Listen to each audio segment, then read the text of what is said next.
CNJ em Ação está no ar. No programa de hoje, você confere mais destaques da última sessão do Conselho Nacional de Justiça. Vai saber quais eventos que vão movimentar o Judiciário e como acompanhar o Conselho nas redes sociais.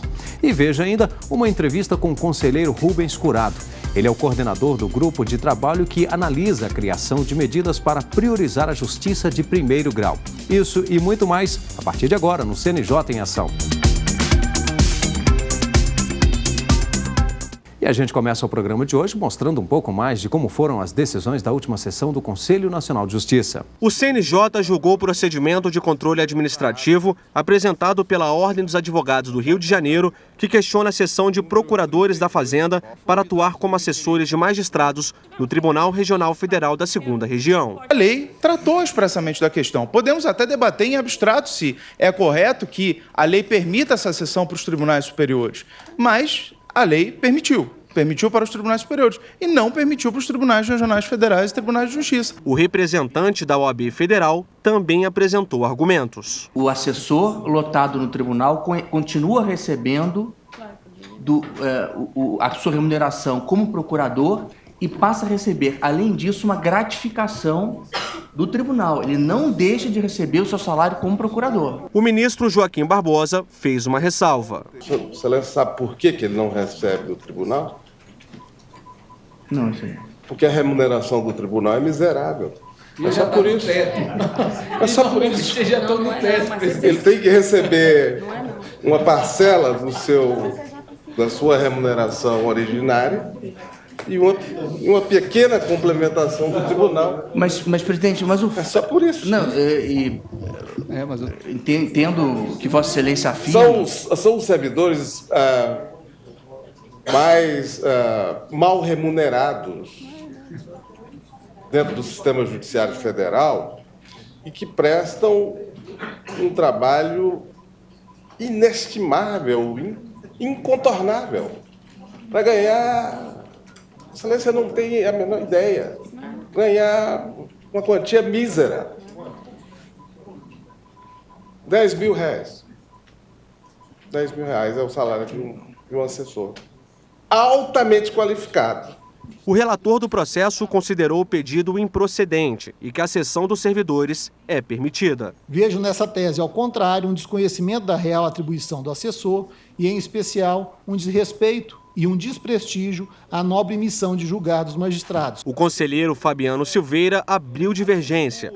Para ele, a lei restringe a liberação dos procuradores da Fazenda Nacional. Eu entendo, sinceramente, que não há possibilidade que o Poder Judiciário não pode fazer pouco caso dessa dicção normativa, segundo a qual somente serão cedidos, no caso, para o Supremo Tribunal e tribunais superiores. Luísa Cristina Franz Heissen também acompanhou a divergência. Nesse caso em concreto, eu acho que a lei não permite essa cessão e não estamos tratando de nenhuma de suspeita sobre ninguém, nem sobre os juízes que devem decidir, nem sobre aqueles que estão cedidos, mas essa é uma regra de prevenção. Mas a maioria dos conselheiros acompanhou o relator. Houve aqui uma enorme presunção de má-fé quando se admite que procuradores da República sejam imparciais por conta de terem vínculo ou perceberem mesmo a remuneração da administração pública federal, no caso, procuradores da Fazenda Nacional. Eu proclamo o resultado julgado improcedente, decisão majoritária, vencidos os conselheiros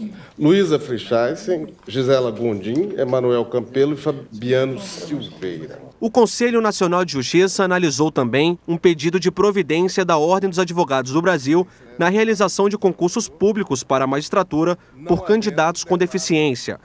O relator do caso, o conselheiro Emanuel Campelo, entendeu que haveria necessidade de capacitar os servidores antes de exercer a função.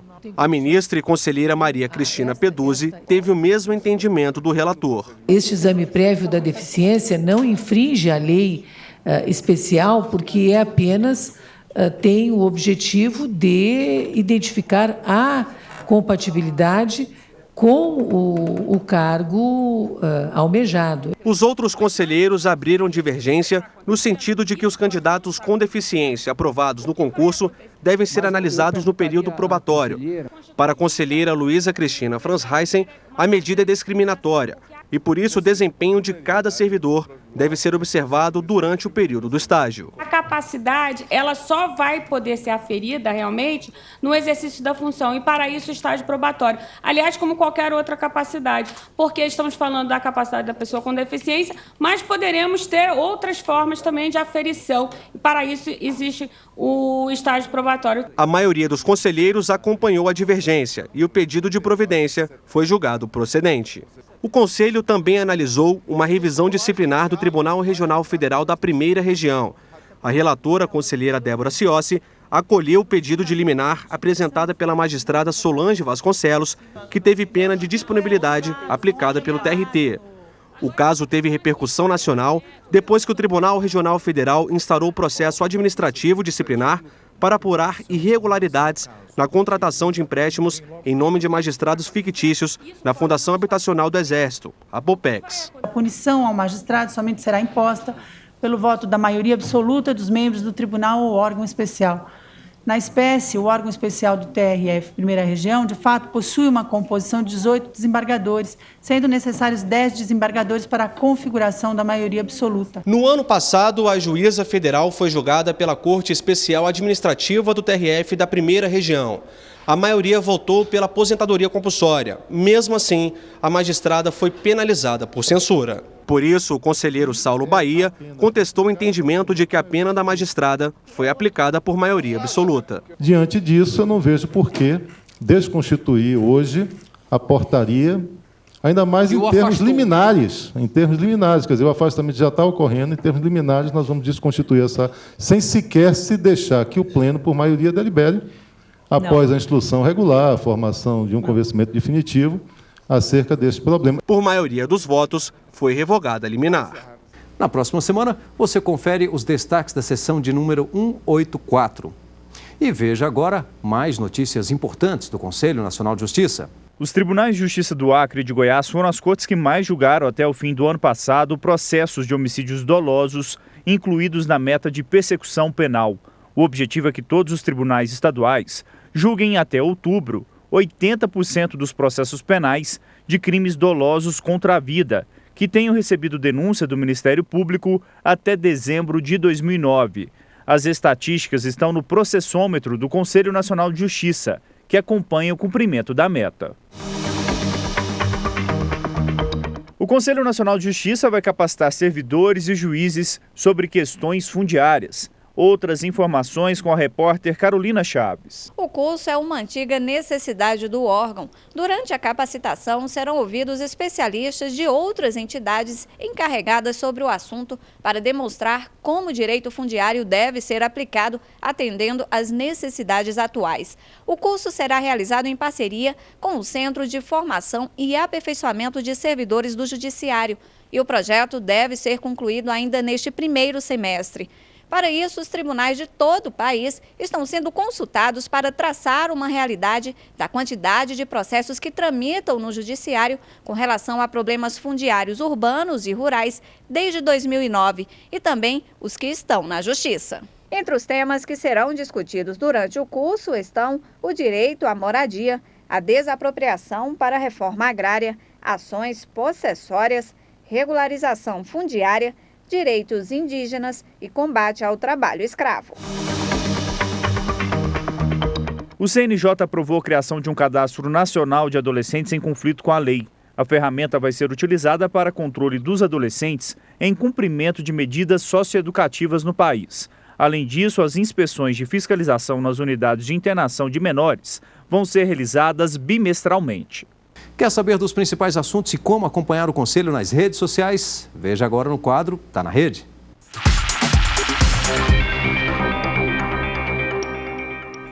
O destaque desta semana é o Dia Internacional da Mulher. A data teve origem com as manifestações das mulheres russas por melhores condições de vida e de trabalho. Para ter mais informações, basta acessar www.facebook.com/cnj.oficial. É o CNJ aproximando a justiça do cidadão brasileiro. No Instagram, você também pode saber mais sobre o Dia Internacional da Mulher. Acesse CNJ_oficial no Instagram. No Twitter é possível acompanhar o mesmo tema. Se você deseja receber diariamente informações sobre cidadania e justiça, siga o CNJ no Twitter. Acesse www.twitter.com/CNJ_oficial. O CNJ está indo no YouTube. Acesse www.youtube.com/CNJ. O CNJ está na rede.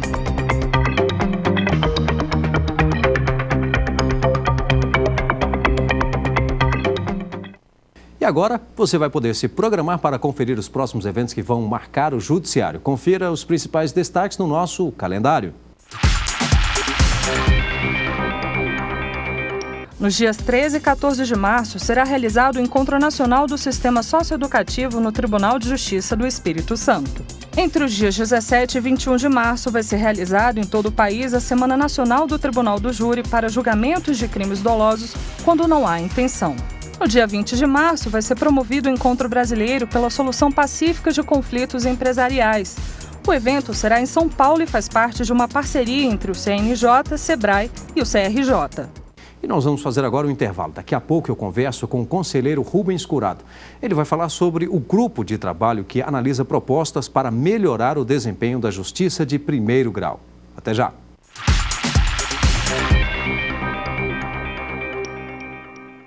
O CNJ em Ação está de volta com o quadro Bastidores e no programa de hoje eu recebo o conselheiro Rubens Curado. Ele que é coordenador do grupo de trabalho de priorização do primeiro grau do Judiciário.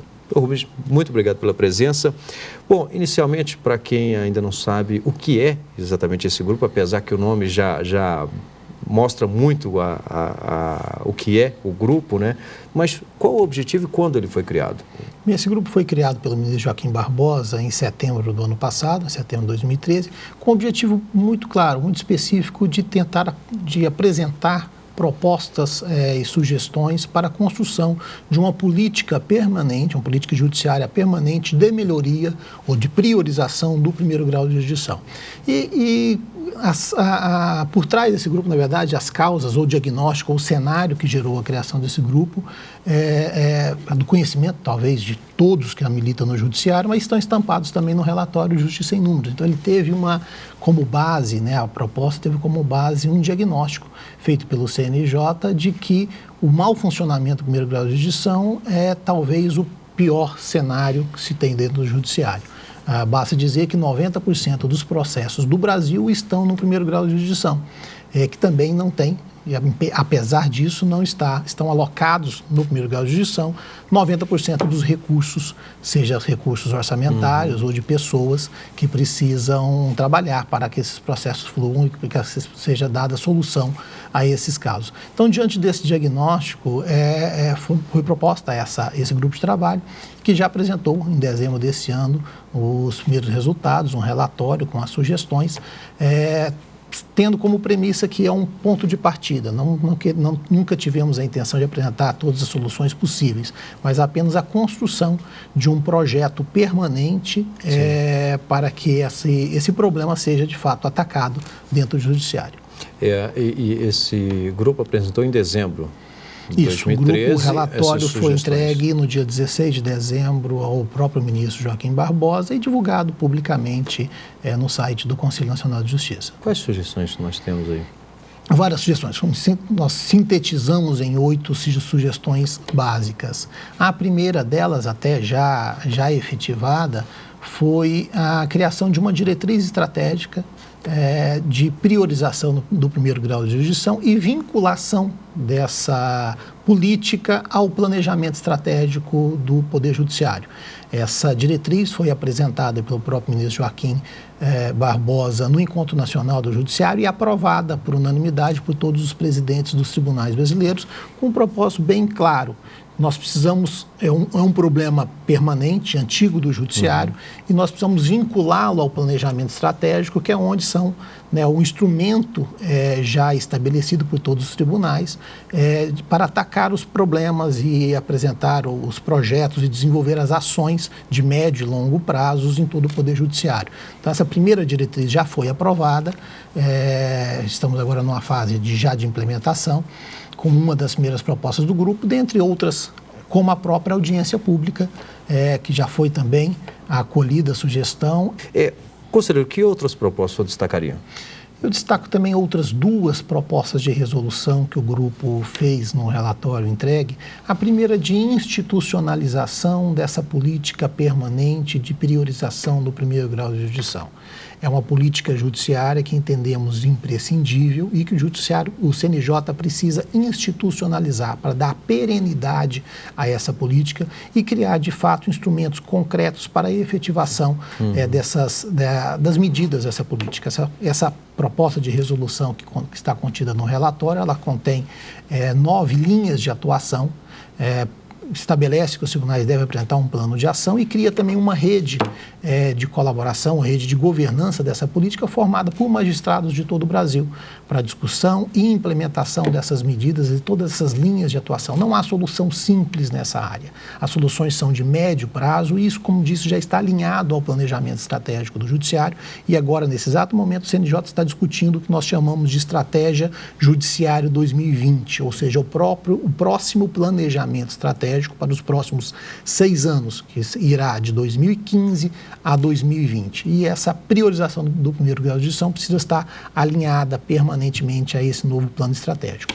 E uma outra resolução que está, inclusive, em consulta pública, já no site do Conselho Nacional de Justiça, que, ao nosso ver, também é imprescindível nesse debate, é uma resolução que estabelece critérios objetivos para a distribuição ou alocação equânime ou proporcional de servidores e de orçamento entre primeiro e segundo grau de jurisdição. Hoje temos uma desproporção muito grande, mais em um ou outro tribunal, mas via de regra muito grande, entre os servidores que estão alocados no primeiro e no segundo grau, e não só servidores, os cargos em comissão e funções de confiança também.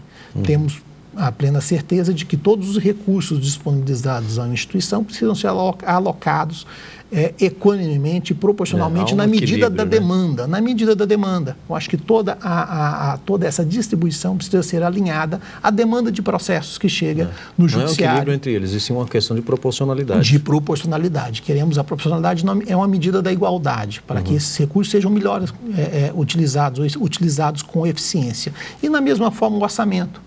Hoje não existe regras ou, pelo menos, critérios de distribuição do orçamento. E essa proposta de resolução também dá uma diretriz aos tribunais, né, de alocação de um orçamento específico para o primeiro grau de jurisdição, para poder atender às necessidades do primeiro grau de jurisdição. E ela inova numa governança colaborativa do orçamento, que é isso que estamos pregando, ou seja, todos os tribunais criarem uma comissão, um comitê formado por magistrados de primeiro grau de jurisdição que decidirão, ou que pelo menos contribuirão com o tribunal na decisão de onde utilizar o orçamento disponibilizado previamente para o primeiro grau. Nós temos a plena certeza de que o problema do primeiro grau de jurisdição passa, sobretudo, por falta de estrutura. E a alocação de um orçamento específico para o primeiro grau de jurisdição, ao nosso ver, pode revolucionar a primeira instância e, consequentemente, prestar melhores serviços para a sociedade, que é o que interessa, é a missão do Poder Judiciário. O que mais preocupa aí, e aí, claro que para chegar a esse relatório teve que ser feito um estudo, mas o que mais preocupa hoje no primeiro grau? O que mais preocupa hoje a justiça no primeiro grau? O que mais aflige o judiciário e a sociedade é o próprio mau funcionamento representado pela morosidade. Esse é o problema crônico do primeiro grau de jurisdição, que talvez em um ou outro tribunal seja pior ou melhor. Nós temos ilhas de excelência, nós temos tribunais no Brasil que funcionam bem, mas infelizmente boa parte, talvez a maioria dos tribunais tem uma morosidade crônica, sobretudo no primeiro grau de jurisdição, tamanha procura, dada o volume de processos que estão no primeiro grau de jurisdição. Basta dizer que no ano de 2012, o último dado do Justiça em Números é referente ao ano de 2012, tramitaram no Poder Judiciário, no primeiro grau de jurisdição, 82 milhões de processos, e o primeiro grau de jurisdição só conseguiu dar vazão ou solucionar 23 milhões, ou seja, cerca de 25% dos processos que tramitaram. Ou seja, fazendo uma análise simples, para que a gente possa solucionar todos os processos do primeiro grau de jurisdição, nós teríamos que parar a distribuição durante 4 anos. Para que a gente pudesse solucionar. Isso já mostra o tamanho do problema, isso representado por uma taxa de questionamento, que é um indicador que mede esse problema, de 72%. Ou seja, só 28 de cada 100 processos são solucionados no mesmo ano dentro do primeiro grau de jurisdição. Então, esse é um diagnóstico claro, simples, de que há um problema sério na primeira instância e os gestores, né, o Poder Judiciário como um todo, mas sobretudo os gestores dos tribunais, precisam dar um olhar diferenciado. E é isso que a gente prega, né, um novo olhar para o primeiro grau de jurisdição, uma atenção prioritária para o primeiro grau de jurisdição. Vamos alocar mais recursos, vamos alocar mais orçamento, vamos alocar mais servidores, eventualmente vamos redistribuir esses servidores de locais em que estão menos congestionados para outros, vamos tentar atacar os principais problemas, quais as principais causas, quais as principais demandas que chegam ao primeiro grau e que estão a sobrecarregando, e dentro dessa linha tem sugestões, por exemplo, de atacar o problema da execução fiscal, que é o grande problema no primeiro grau de jurisdição, já que representa as execuções fiscais, ou seja, a cobrança de dívidas da fazenda pública, estadual, municipal e federal, representa 1/3 dos processos em tramitação no Brasil. Nós já ouvimos de reuniões e encontros justamente com outros poderes, justamente para tentar conter. Tem uma nova tentativa nesse sentido de talvez, pelo menos, impedir, não necessariamente impedir, mas uma conciliação maior? A conciliação é um caminho, mas nós queremos buscar outras soluções ainda mais ousadas para todos esses problemas. Eu tive aqui a satisfação de conversar com o conselheiro Rubens Curado, ele que é coordenador do Grupo de Trabalho de Priorização do Primeiro Grau do Judiciário. Doutor Rubens, muito obrigado pela presença, pelos esclarecimentos aqui no CNJ em Ação. Eu que agradeço. E nós vamos agora acompanhar mais uma notícia de destaque do Conselho Nacional de Justiça. A unidade de internação de São Sebastião é a primeira das 7 do sistema socioeducativo que serão construídas para receber os adolescentes do antigo Centro de Atendimento Juvenil Especializado do Distrito Federal, o CAGE. O local tem capacidade para 145 adolescentes. A ação faz parte do termo de compromisso assinado em novembro de 2012 entre o GDF e o Conselho Nacional de Justiça para desativar totalmente o CAGE ainda este ano. Nós encaramos essa iniciativa como um pontapé inicial em direção a uma otimização do sistema socioeducativo aqui no Distrito Federal e um avanço muito grande em relação ao que foi encontrado no CAGE, e esperamos que a partir desse pontapé inicial outras medidas sejam tomadas com vistas a esse melhoramento, né, do sistema socioeducativo. Além da estrutura diferenciada, a unidade tem posto de saúde, espaço para oficinas profissionalizantes e escola. Representa avanço e representa investimento na construção da cidadania desses adolescentes que queremos devolver para a sociedade com condições plenas, né, de serem profissionais, de terem formação acadêmica e formação profissional. 119 adolescentes ainda devem permanecer no antigo CAGE. A transferência deles está prevista para março, quando a unidade em Santa Maria for entregue, e abril, quando a de Braslândia ficar pronta. A expectativa com a construção de outras 4 unidades é que o sistema socioeducativo seja desafogado. Nós vamos inaugurar esse ano, próximo mês, Santa Maria, em seguida Braslândia, depois Gama, que é a unidade feminina, Sobradinho, que será mais uma unidade masculina. Essas 2 unidades estão de início de processo de licitação, e mais 2, uma em Ceilândia, outra em Samambaia, totalizando 7 unidades de internação. E, além disso, houve também muitos investimentos no meio aberto, né, que é importante até para a gente evitar a internação. E o CNJ em Ação termina aqui. Nós temos um encontro marcado no próximo programa. Até lá!